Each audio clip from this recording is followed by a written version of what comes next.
In the remote hills of Missouri, hidden in the shadows of the Ozark Mountains, there lay a cabin that time had forgotten.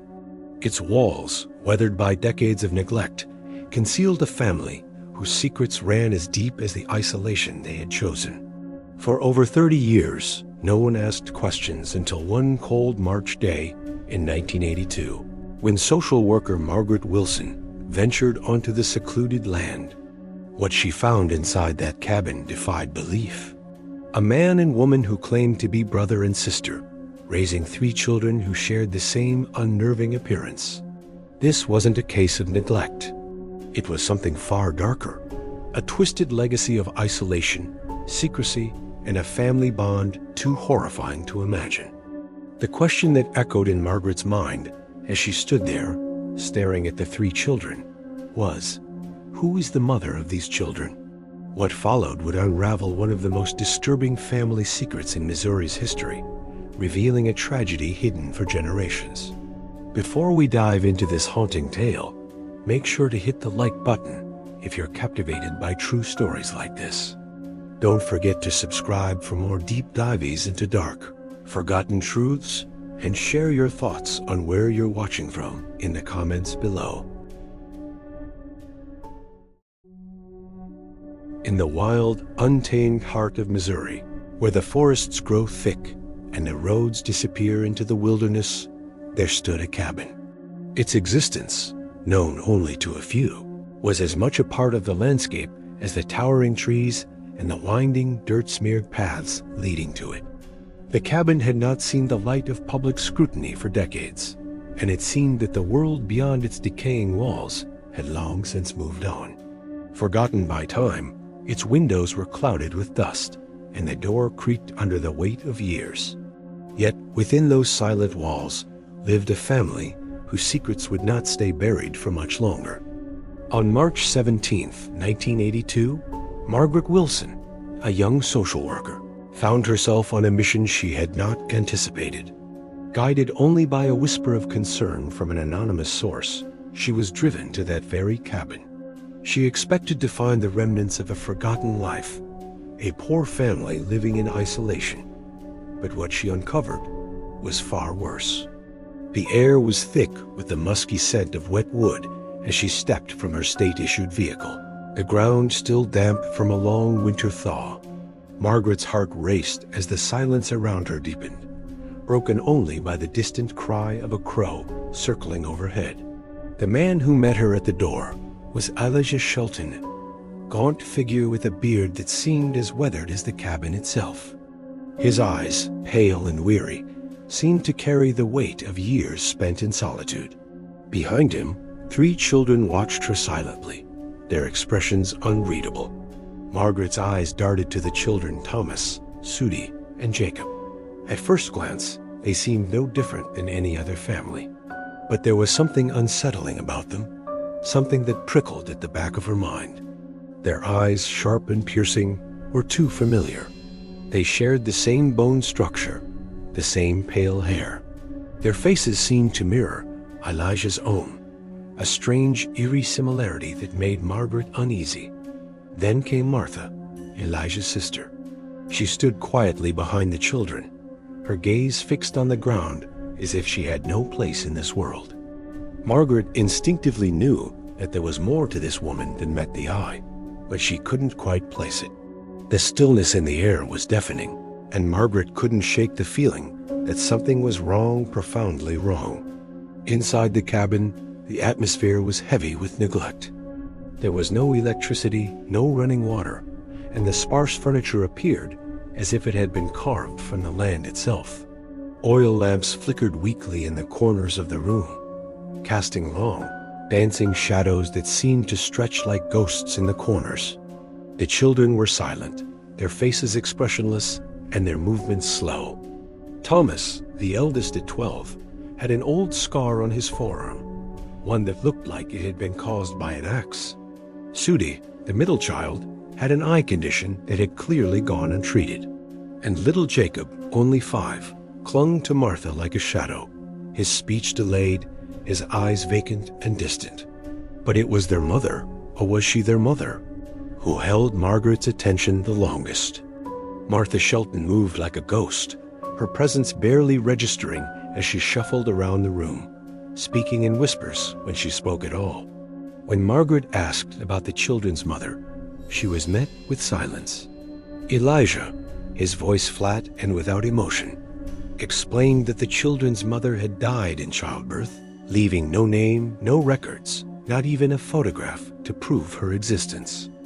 It felt wrong, and yet no one in the room seemed willing to discuss it further.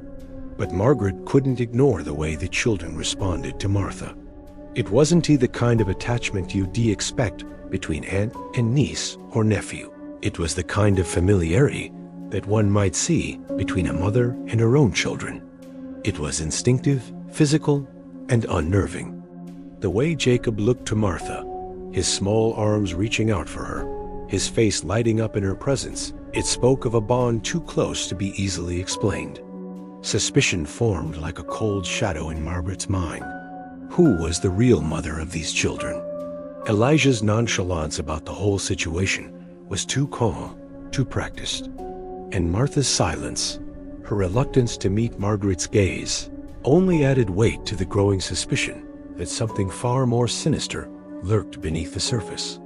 Was it just a case of neglect, or was there something deeper, something darker that had led this family to such isolation? As Margaret continued to observe, she realized that the cabin was more than a home. It was a prison built by fear, by secrecy, and by a twisted sense of family loyalty. What Margaret had stumbled into wasn't just a case of poverty, it was something far worse. Something hidden behind the walls, in the very bones of the family itself. The investigation had just begun, and the questions were already piling up. Margaret left the cabin that evening, her mind spinning with questions she couldn't yet answer. She filed her initial report. There was no proof of abuse, not yet, but her instincts told her otherwise. She knew this wasn't just a case of poverty. It was the beginning of something much darker.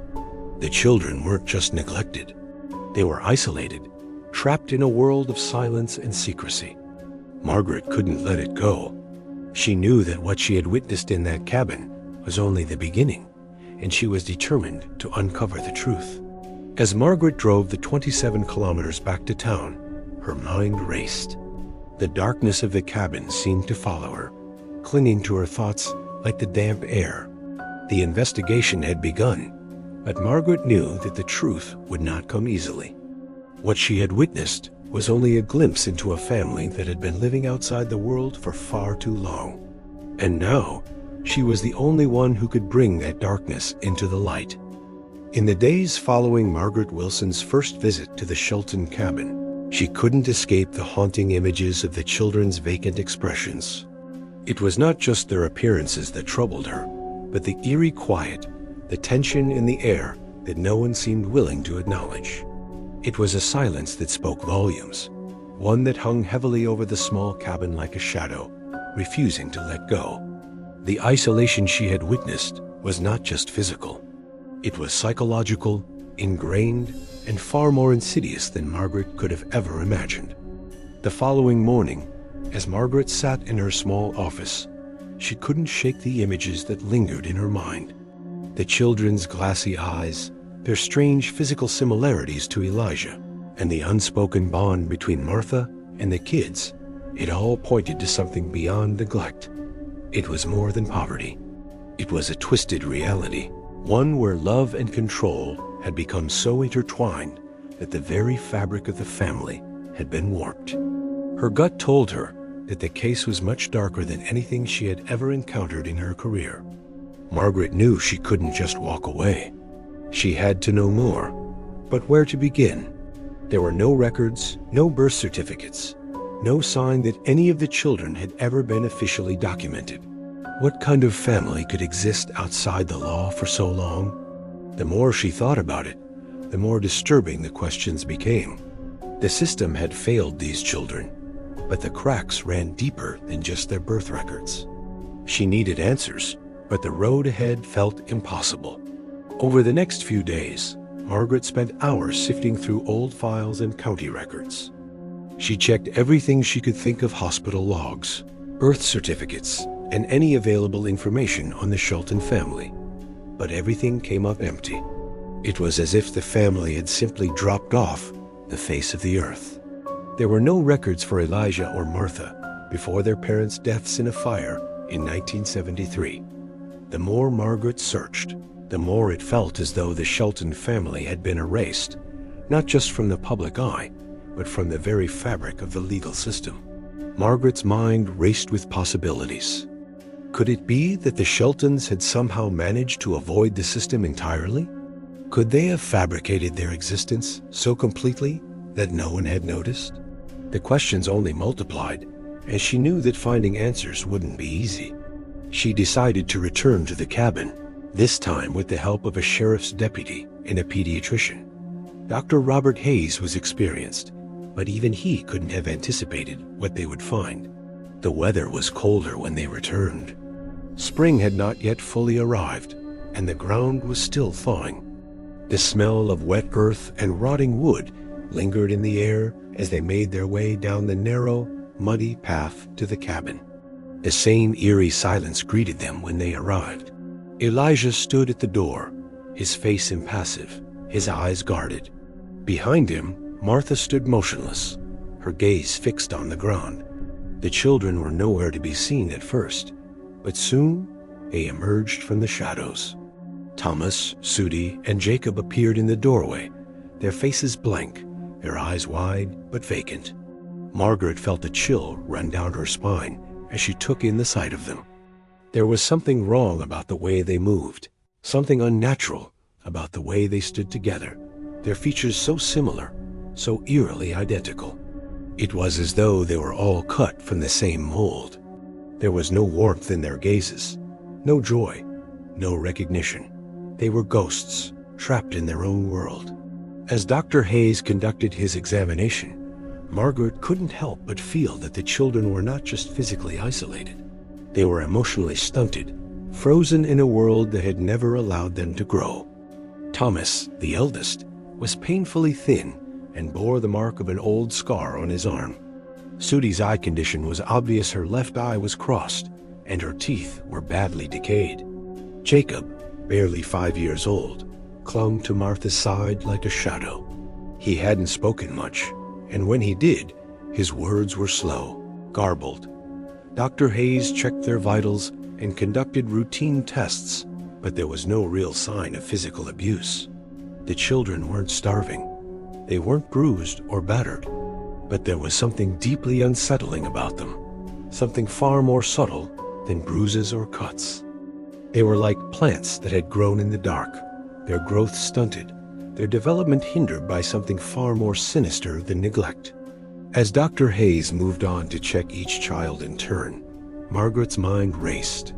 She couldn't shake the nagging thought that there was something far darker going on. The children were the product of something more than just a lack of care. They were the product of a system of control, of isolation, of something deeply ingrained in the family's history. But what? And how had it been allowed to go on for so long? The pediatrician's visit was supposed to be a routine checkup, but for Margaret, it felt like a turning point. She couldn't ignore the physical signs of neglect anymore, nor the emotional distance the children seemed to keep. The signs were subtle but undeniable. Their stunted growth, their lack of verbal communication, the strange attachment to Martha, it all pointed to a much deeper issue. And she couldn't ignore the unsettling way the children looked at her, almost as if they were waiting for her to understand something unspoken. After the checkup, Margaret and Dr. Hayes spoke in private. The pediatrician's face was tight with concern. He had seen his fair share of neglected children, but this was different. These kids weren't just neglected. They were deeply disturbed, psychologically and physically. It was clear to both of them that something more than poverty was at play. There was a history here, something dark, something hidden. Over the next few weeks, Margaret returned to the Shelton cabin several more times, always accompanied by deputies or medical professionals. Each visit raised more questions than it answered. The children's health continued to deteriorate. And yet, the family remained isolated. Elijah's behavior became more erratic. He was defensive, paranoid, and hostile to anyone who tried to offer help. Martha remained silent, her face blank and unreadable. The children seemed trapped in their own world, unable or unwilling to connect with anyone outside their family unit. Despite the growing concerns, Margaret still had no concrete evidence of abuse or neglect. There were no physical signs of harm, and the children were not in immediate danger. But Margaret knew that something was wrong. Deep down, she could feel it. The silence, the secrecy, the control, it was all part of a system of abuse so deeply ingrained in the Shelton family that it was almost impossible to break.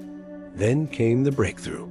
One night, while Margaret was reviewing her notes, she stumbled upon a small detail that had been overlooked during previous investigations. It was a reference to an old local record, one that hadn't been thoroughly examined. The document mentioned the Shelton family's history specifically, the fact that Elijah and Martha's parents had been extremely isolated, even for rural standards. The more Margaret dug, the more she uncovered about the family's belief system, which centered around isolation and blood purity. It became clear to Margaret that this wasn't just a family issue. It was a generational one.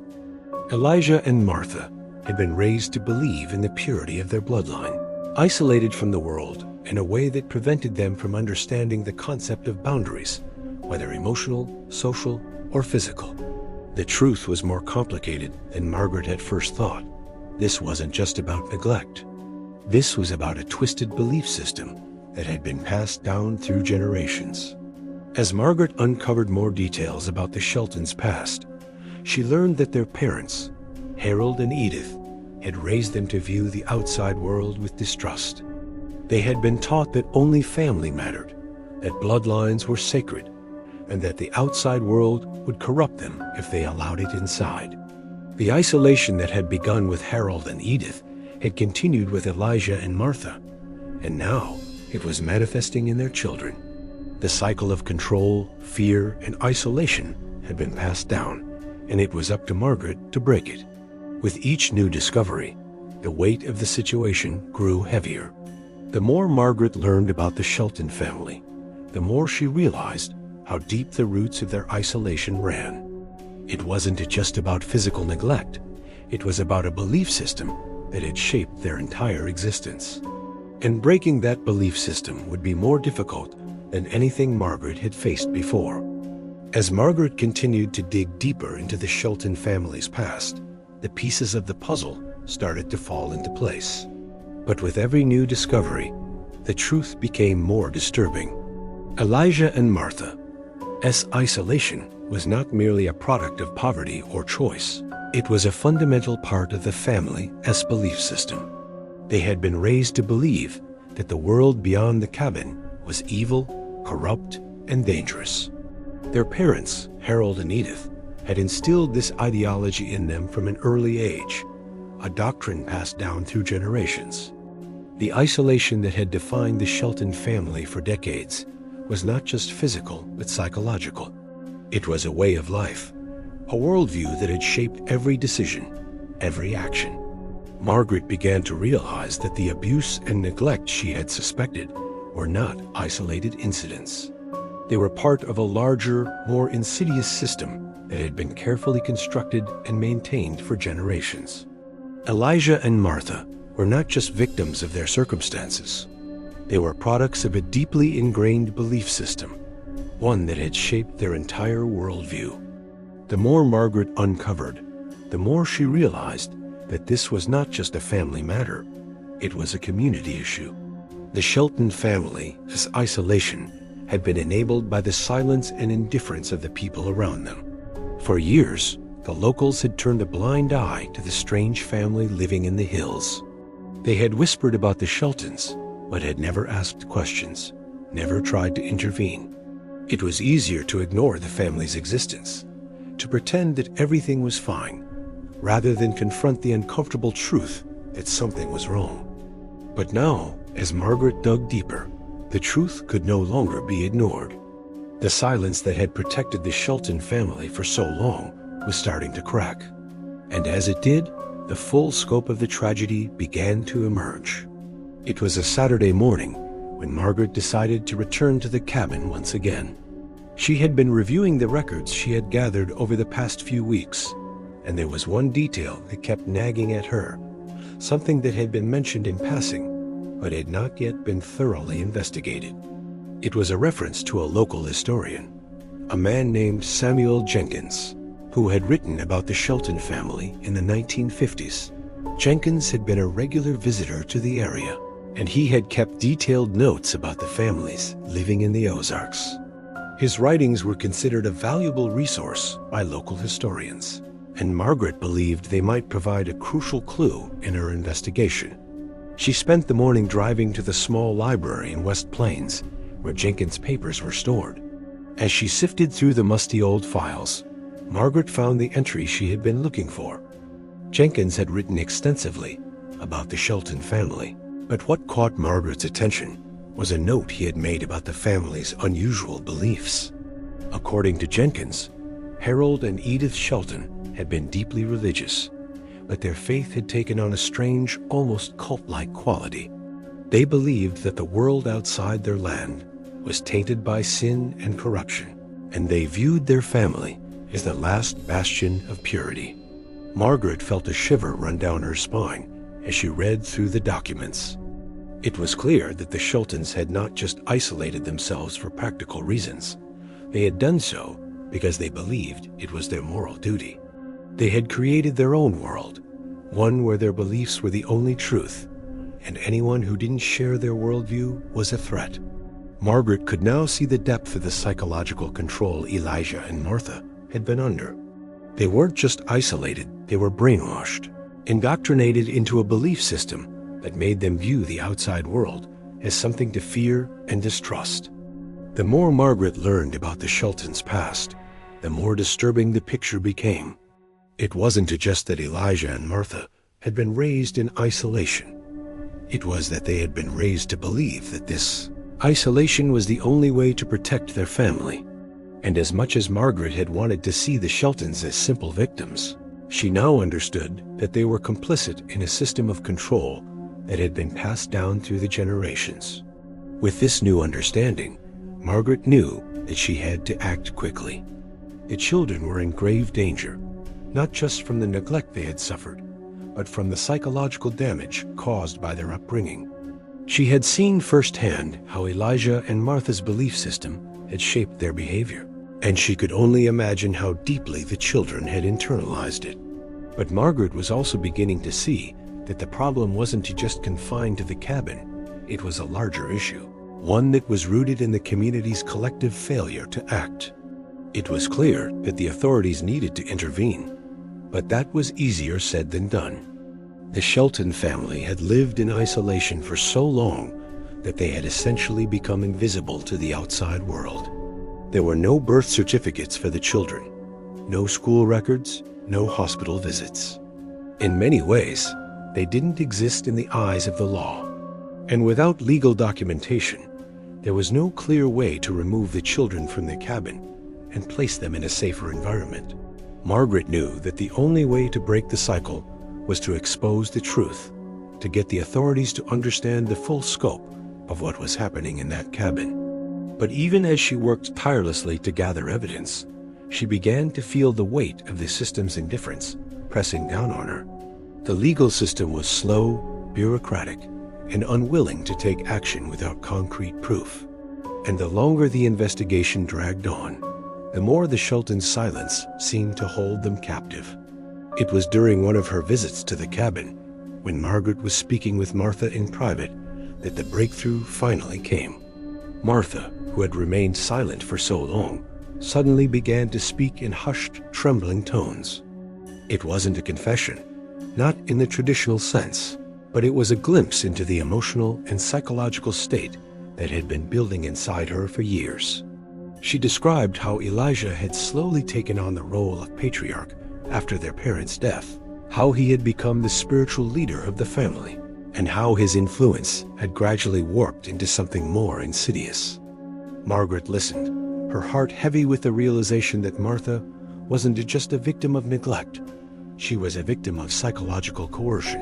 A woman trapped in a system that had taught her to believe that isolation was love and fear was protection. It was clear now that Martha's silence wasn't just a result of her upbringing. It was a defense mechanism, a way of surviving in a world that had never allowed her to speak her truth. The more Margaret heard, the more the pieces of the puzzle fell into place. Elijah wasn't just a neglectful father. He was a man who had been raised to believe that his actions were justified by a warped belief system. His relationship with Martha wasn't just incest. It was a product of years of psychological manipulation, of growing up in an environment where family loyalty was seen as sacred and the outside world was seen as corrupt. In his mind, he was protecting his family from the dangers of the outside world, preserving a bloodline that had been tainted by sin. Margaret knew that she couldn't let the Shelton story remain in the shadows any longer. She couldn't let their twisted belief system continue to control the lives of the children. The time for silence was over. The truth had to be exposed, no matter the cost. In the weeks that followed, Margaret worked tirelessly to build a case against Elijah and Martha. She worked with law enforcement, social workers, and medical professionals to gather the evidence they needed to intervene. But as the investigation progressed, Margaret began to realize that the story of the Sheltons wasn't just about one family. It was about a larger issue, one that affected the entire community. The silence that had protected the Shelton family for so long had also enabled a system of denial and indifference. The people of the Ozarks had turned a blind eye to the family's isolation, and now that silence was beginning to crack. As the legal case against Elijah and Martha progressed, Margaret found herself facing a new challenge: how to help the children recover from the damage that had been done to them. The psychological scars they carried were deep, and their isolation had left them ill-equipped to navigate the outside world. Margaret knew that their journey to healing would be long and difficult, but she was determined to help them find their way. The case against Elijah Shelton had grown more complex with each passing day. What had begun as a simple welfare check had now evolved into one of the most disturbing investigations Margaret Wilson had ever encountered. The more she uncovered, the more she realized the depth of the family's isolation, the extent of their belief system, and the damage it had inflicted on the children. The story was no longer just about neglect. It was about a legacy of psychological control, a generational isolation that had kept the family locked away from the world for decades. Margaret knew that if she was going to expose the truth, she had to break through the silence that had protected the Shelton family for so long. By now, the investigation had drawn the attention of local law enforcement, state officials, and medical professionals. Yet, despite the growing concern, the truth remained elusive. Elijah Shelton was a man who had spent his life hiding in plain sight, and his control over his family ran deeper than anyone had realized. Margaret knew that she couldn't just rely on the physical evidence. She had to understand the psychological forces at play. She had to understand the belief system that had kept the Shelton family trapped in the hills for so long. With this in mind, Margaret decided to dig deeper into the history of the Shelton family. She began to look into the lives of Harold and Edith Shelton, Elijah and Martha's parents. What she discovered was both shocking and illuminating. Harold and Edith had been isolated from the world for years, even before their deaths in the 1973 fire. They had been reclusive, living off the land and rejecting any outside influence. They had raised their children, Elijah and Martha, to believe that the outside world was corrupt and dangerous, and that only family mattered. It was becoming clear that Elijah's control over his family wasn't a recent development. It was something that had been ingrained in him from an early age. His parents had taught him to fear outsiders, to view the world beyond their land as a threat to their way of life.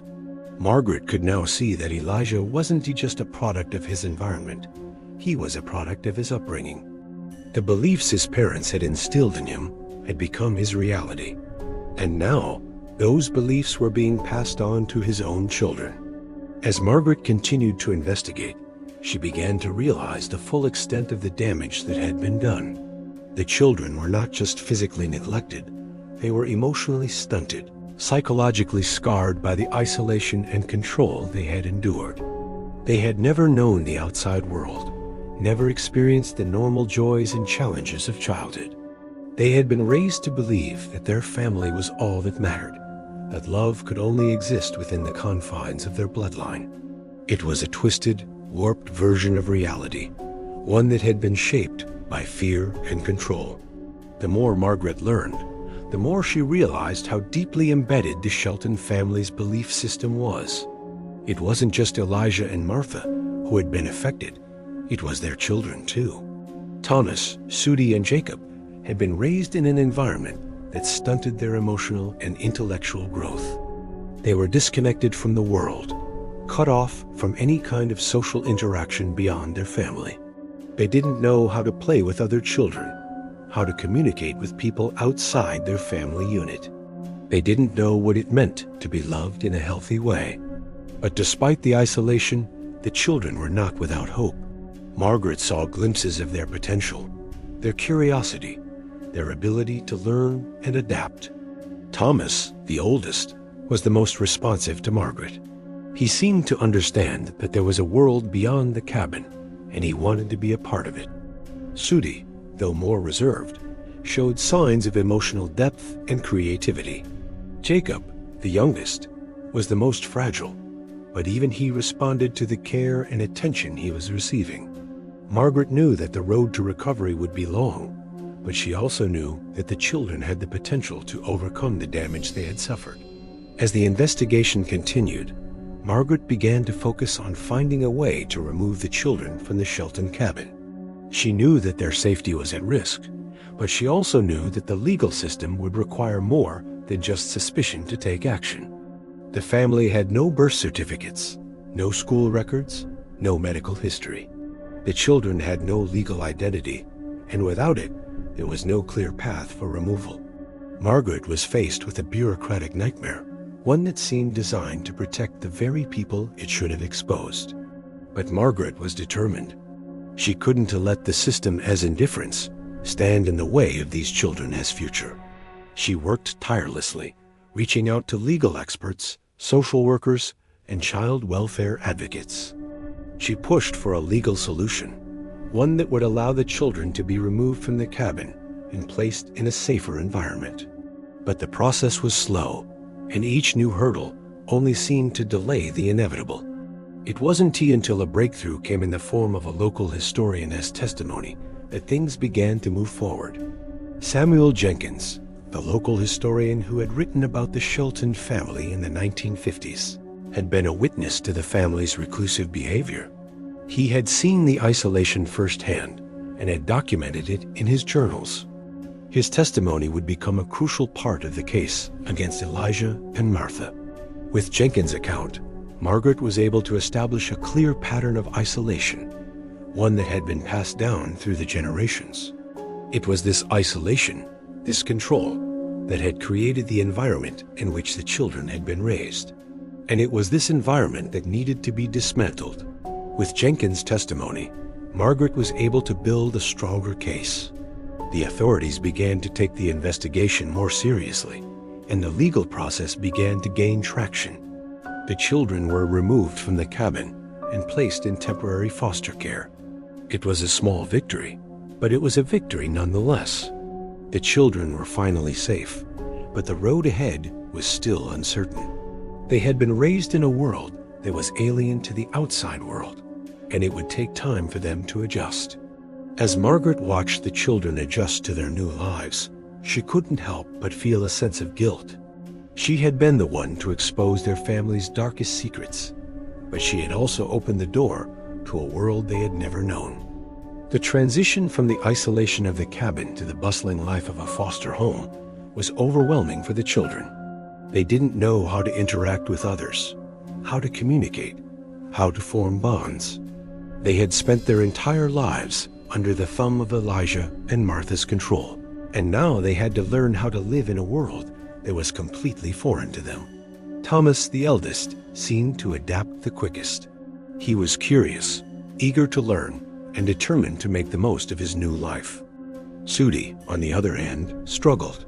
She had a difficult time adjusting to the noise and activity of her new environment. She often withdrew into herself, avoiding eye contact and retreating into her own world. Jacob, the youngest, faced the steepest challenges. He had developmental delays and struggled with basic communication, but even he began to show signs of progress. Margaret spent hours with the children, helping them adjust to their new lives. She talked to them, played with them, and reassured them that they were safe. Slowly but surely, the children began to open up. They started to speak more, to express themselves, to interact with others. It was a long and difficult process, but Margaret could see the potential in them. They were not beyond saving. They were just children who had been trapped in a system of control for far too long. As the months passed, Margaret continued to work with the children, helping them navigate their new lives. She watched as they began to blossom, as they learned to trust again, as they learned to live without the constant fear and control that had defined their lives for so long. It was a slow process, but Margaret had seen firsthand how resilient children could be. They weren't just victims, they were survivors. But as Margaret worked with the children, she also had to confront the reality of the system that had allowed the Shelton family's isolation to continue for so long. The system had failed these children. It had failed to intervene when the signs of abuse and neglect were first apparent. It had allowed a family to live outside the law, to remain invisible to the authorities, to continue their dangerous and twisted beliefs without ever being challenged. Margaret knew that the system needed to change. The Shelton story was not just a cautionary tale, it was a warning. In the months that followed, Margaret became a vocal advocate for child welfare reform. She spoke out about the need for regular wellness checks in rural areas, for more thorough investigations into families who lived in isolation, for better resources and training for social workers. The case of the Shelton family had shown her the flaws in the system, and she was determined to make sure that no other children would have to endure what Thomas, Sudi, and Jacob had endured. But the road to change was long and difficult. Margaret faced opposition from people who believed that the Shelton family's actions were their business and no one else. They believed that the Sheltons had the right to live however they chose, no matter how harmful their beliefs were to their children. But Margaret knew better. She knew that the children had been trapped in a world of fear, control, and isolation, and she would not stop until they were free. As the weeks turned into months, Margaret Wilson continued to face the grim reality of the Shelton case. What had started as a disturbing investigation into child neglect had grown into something much larger, an unrelenting journey into the darkest corners of the human psyche. Elijah and Martha Shelton, once isolated from the world, had unknowingly become symbols of the flaws in the very system that was supposed to protect children like Thomas, Sudi, and Jacob. But it wasn't just the Shelton family that had been abandoned.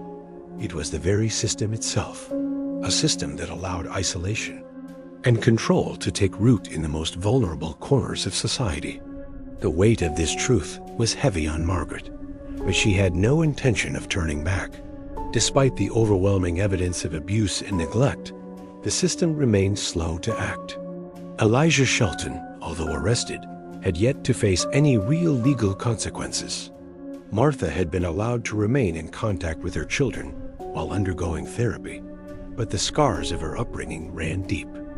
The court system had been slow to intervene, and Margaret found herself fighting not just for the children, but for the very future of child welfare in rural communities. The children, meanwhile, were adjusting to their new lives slowly, painfully, but steadily. Thomas, the eldest, had begun to show real promise. His curiosity and resilience were remarkable, considering the darkness he had grown up in. He had learned to speak with confidence, to engage with others, and to ask questions about the world that had been hidden from him for so long. He had dreams of becoming a social worker one day, inspired by the very woman who had given him a chance at a life beyond the woods. Sudi, however, struggled more than her brother. She was still haunted by the silence of the cabin, by the isolation that had shaped her worldview for so long. Her art became her escape. She would spend hours drawing, creating images of trees, cabins, and faceless figures. It was her way of processing the trauma that had been ingrained in her since birth. Margaret watched her carefully, knowing that the road to healing would be long. But there was hope too. Sudi had begun to open up, bit by bit. She was still fragile, but she had made progress. Jacob, the youngest, faced the steepest challenges. His developmental delays were significant, and his medical needs were ongoing. His first years had been marked by neglect, by the absence of nurturing care, and by the stifling silence of the cabin. Jacob could not yet speak in full sentences, and his world was still defined by uncertainty and fear. But despite the challenges, he had moments of clarity, moments of connection. Margaret knew that with the right care, Jacob could begin to heal too. While the children's recovery was slow but steady, the investigation into Elijah and Martha Shelton took a darker turn. As Margaret dug deeper into the family's history, she began to uncover disturbing truths about their past. Elijah and Martha's parents, Harold and Edith, had been raised in a deeply insular environment. They had been taught to fear the outside world, to distrust anyone who wasn't a part of their bloodline. Harold, in particular, had been obsessed with the idea of blood purity. His beliefs were radical, rooted in an ideology that valued family loyalty above all else. It was clear now that this belief system had shaped Elijah and Martha's upbringing, had shaped everything they believed and everything they did. Margaret's research into the Sheltons' past revealed that Harold and Edith had been first cousins, something that had remained hidden from the rest of the community for years. This revelation was both shocking and revealing. It explained much about the family's reclusive nature, their insistence on keeping everything within the family. Blood purity had been their mantra, and it was this belief that had ultimately led to the destructive consequences for their children. Elijah and Martha had been raised to believe that their bond was sacred, that the outside world was tainted and corrupt, and that the only way to protect their family was to isolate themselves from everyone else. But it wasn't just the isolation that had damaged the children. It was the twisted worldview that had been imposed upon them. Elijah and Martha had been raised to believe that the outside world was dangerous, and that only family loyalty could provide protection. Their relationship, though incestuous, was the result of a deeply ingrained belief system, one that saw isolation and control as necessary for survival. The psychological scars they carried were profound, and Margaret began to understand that the damage done to them was not just physical. It was emotional, psychological, and spiritual. As Margaret continued to investigate, the legal battle against Elijah Shelton grew more complicated. The case was moving through the court system slowly, and despite the growing evidence of abuse, there were still questions about how to proceed. The prosecution argued that Elijah was responsible for his actions, that he had knowingly abused and manipulated his family. But the defense, led by Gerald Thompson, took a different approach. Thompson argued that Elijah was not a predator, but a product of his upbringing. He painted Elijah as a man who had been raised without education, without moral guidance, and without exposure to the outside world. His actions, Thompson argued, were the result of a lifetime of isolation and indoctrination. It was a chilling defense, one that painted Elijah as a victim of his circumstances. But Margaret couldn't accept that. She knew that Elijah had made choices to perpetuate the cycle of abuse, to keep his family trapped in isolation. No one had forced him to make those choices. He had done so willingly, believing that it was the only way to protect his family. And that, to Margaret, was what made the case so complex. It wasn't just about a man who had done something terrible. It was about a system of beliefs that had shaped his every decision, a belief system that had been passed down through generations. The trial took a dramatic turn when Martha Shelton was called to testify. She had been undergoing therapy for months, and her deposition was one of the most crucial pieces of evidence in the case. She spoke quietly, almost hesitantly, recounting the years of fear and control she had endured at the hands of her brother. She described how Elijah had slowly taken over, how he had become the patriarch of the family after their parents' deaths. She spoke of the way he had manipulated her, convincing her that isolation was the only way to protect their family, that the outside world was a threat to everything they held dear. Martha's testimony was heartbreaking. She spoke of how Elijah had coerced her into believing that their bond was sacred, that their family was the only thing that mattered. She described how she had resisted at first, how she had tried to fight against the control, but how over time she had been worn down.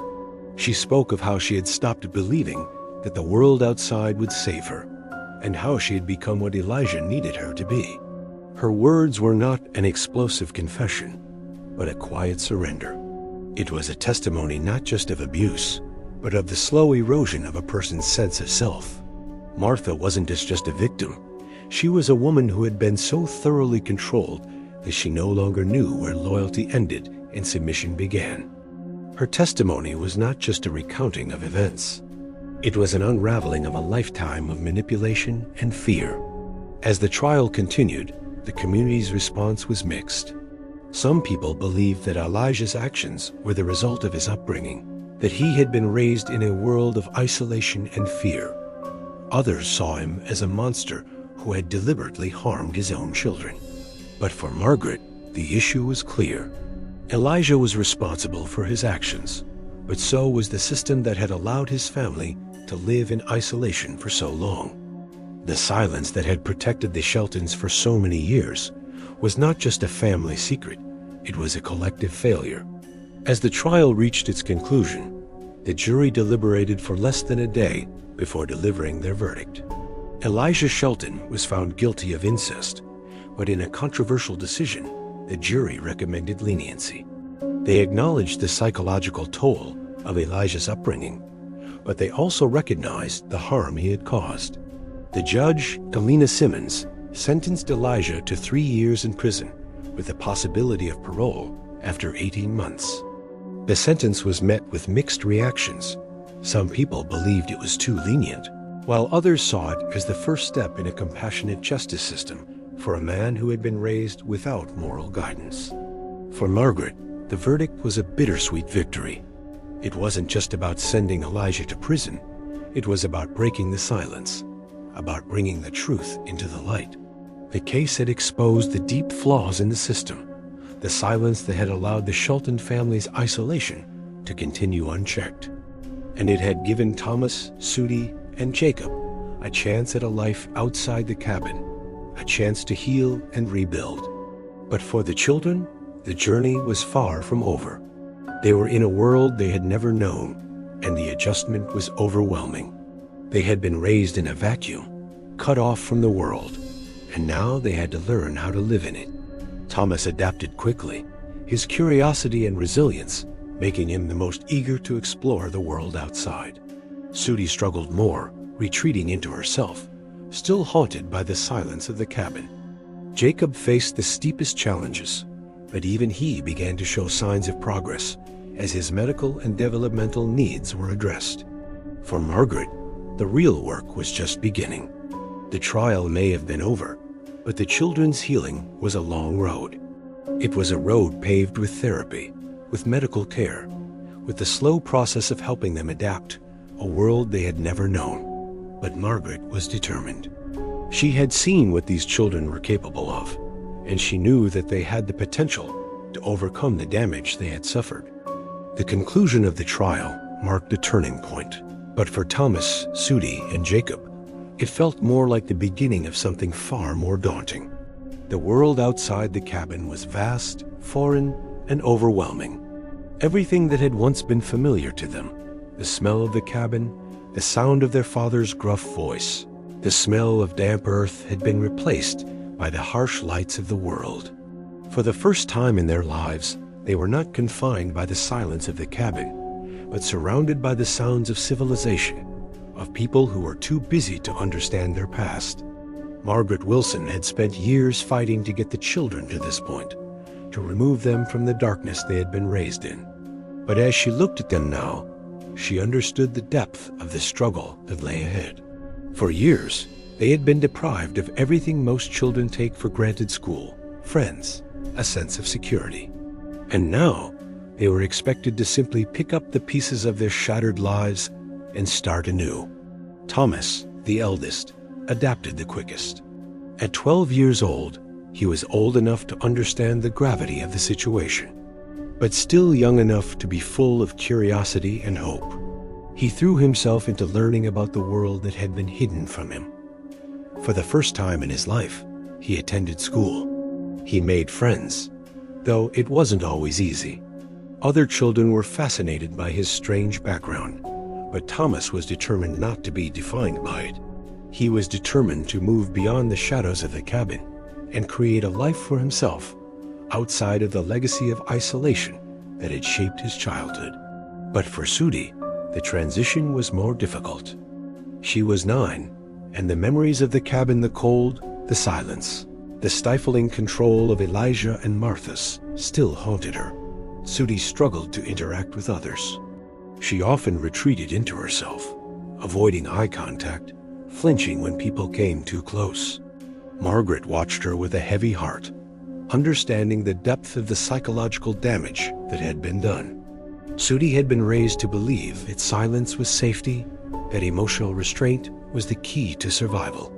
And now, she had to unlearn everything she had known.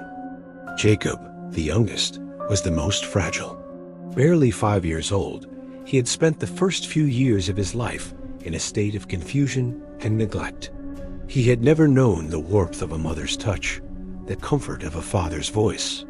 His developmental delays were significant, and his medical needs were ongoing.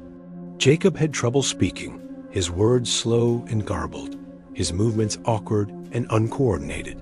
But even in his fragile state, there was something undeniably endearing about him. Jacob was sweet, sensitive, and observant. Margaret saw glimpses of the little boy he could become. And though the road ahead was long, she was determined to help him get there. The transition to a foster home had been disorienting, but with Margaret's support, the children began to slowly adjust to their new lives. They attended therapy sessions, where they learned to express their emotions, to talk about the pain they had endured, to rebuild the fractured parts of themselves that had been broken by years of isolation. Margaret watched them carefully, guiding them through the process of healing, but she knew that the journey would be slow and painful. Margaret's work with the children was a labor of love, but it was also deeply personal. She had spent years fighting for their safety, but she couldn't help but feel a sense of responsibility for what had happened to them. They had been trapped in a world of silence and fear, and now they had to learn how to live in a world that had no place for their pain. She wanted to make it better for them, to give them the life they deserved, but she knew that it wasn't going to be easy. As the months passed, Margaret continued to advocate for the children, pushing for their recovery and supporting their progress every step of the way. She spoke with doctors, social workers, and therapists to ensure that the children received the care they needed. She also worked with local schools to help Thomas, Sudi, and Jacob adjust to life outside the cabin. For Thomas, school was a place of wonder, a place where he could learn about things he had never known existed. He devoured books, eager to understand the world beyond the hills. He became determined to go to college, to study social work, and to help other children like him who had been lost in the shadows of their families. Sudi, though more withdrawn, began to open up in her own way. She expressed herself through art, creating drawings that reflected the world she had left behind. Her art became a way for her to process her emotions, to communicate the pain that she had no words for. Margaret encouraged her to keep drawing, to keep expressing herself, and slowly, Sudi began to heal. She still struggled with the noise and the crowds, but over time, she began to find peace in the small moments. She would sit quietly in the corner of the foster home, drawing pictures of trees, of animals, of people who were safe. It was her way of finding control in a world that had once been entirely out of her hands. Jacob's recovery was the most challenging, but he too showed signs of progress. His cognitive abilities were delayed, and he struggled to communicate. But every day, Margaret saw small improvements. His laughter, though soft and uncertain, was a sign that he was beginning to trust again. He responded to music, to the sound of animals, to the warmth of the sun on his face. He was learning, slowly but surely, how to navigate the world around him. Margaret worked closely with his doctors, ensuring that he received the medical care he needed to correct some of the physical deformities caused by his genetic condition. Jacob was a fighter, and Margaret was determined to help him win the battle. As the children's recovery continued, Margaret knew that they would never be the same. Their past, their experiences in the cabin, had shaped them in ways that could never be erased. But there was hope. There was a future, a chance for them to build new lives, to create new memories, and to leave behind the shadows of their past. Margaret had seen the worst of what the world could do to children, but she had also seen the incredible resilience of the human spirit. The children were survivors, and with time, they would thrive. But the work didn't end with the children. Margaret knew that the system needed to change, that the neglect and isolation that had allowed the Shelton family's tragedy to unfold could not be allowed to continue. She began to advocate for reforms in child welfare, pushing for better training for social workers, for more resources in rural areas, and for stricter laws regarding isolation and neglect. Her efforts were not without resistance. There were many who believed that the Shelton family's actions were their own business, that the state had no right to interfere in their lives. But Margaret stood firm. She knew that the lessons of the Shelton case were too important to ignore. Her advocacy eventually led to the passage of a new law in Missouri, known as the Shelton Law. The law mandated regular wellness checks for children living in remote areas, even if no complaints had been filed. It was a hard lesson learned through the suffering of 3 innocent children, but it was a lesson that would prevent future tragedies.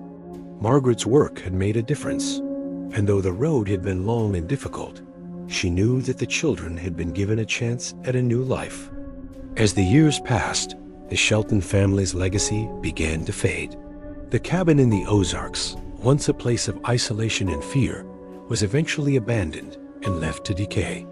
The land, once a prison for Elijah and Martha, was reclaimed by nature. The trees grew thick around the cabin, and the birds returned to sing in the branches. The land that had once been a symbol of pain and darkness became a quiet, forgotten place, a reminder of a past that could never be erased but could be left behind. For Thomas, Sudi, and Jacob, the future was no longer defined by their past. They had been given the chance to rewrite their stories, to move forward into a world that had once been closed to them. Margaret had given them that chance, and they had taken it. They had fought to survive, and now they were fighting to live. Thomas graduated from high school with honors and went on to study social work, determined to help other children who had been lost in the shadows. Sudi became an artist, her drawings reflecting the beauty of the world she had once been too afraid to embrace. Jacob, though quiet and reserved, found peace in his love for animals and music. He became an advocate for rural disability rights, speaking out for those who had been silenced by isolation and neglect. The children had found their way, and Margaret had found peace, knowing that she had played a role in their journey. The past would always be a part of them, but it no longer defined them. They had broken free from the silence, from the darkness, and they had stepped into the light. For Margaret Wilson, the work was never truly over. She continued to advocate for children in need, ensuring that the lessons learned from the Shelton case would not be forgotten. She knew that the road ahead would always be challenging, but she also knew that change was possible. And as long as there were children like Thomas, Sudie, and Jacob, there was hope for a better future. The legacy of the Shelton family would live on, not as a tale of tragedy, but as a reminder of the power of resilience, the importance of intervention, and the need for change. It was a story of brokenness, yes, but also of healing. A story of children who had been forgotten, but who had found their way back to the light.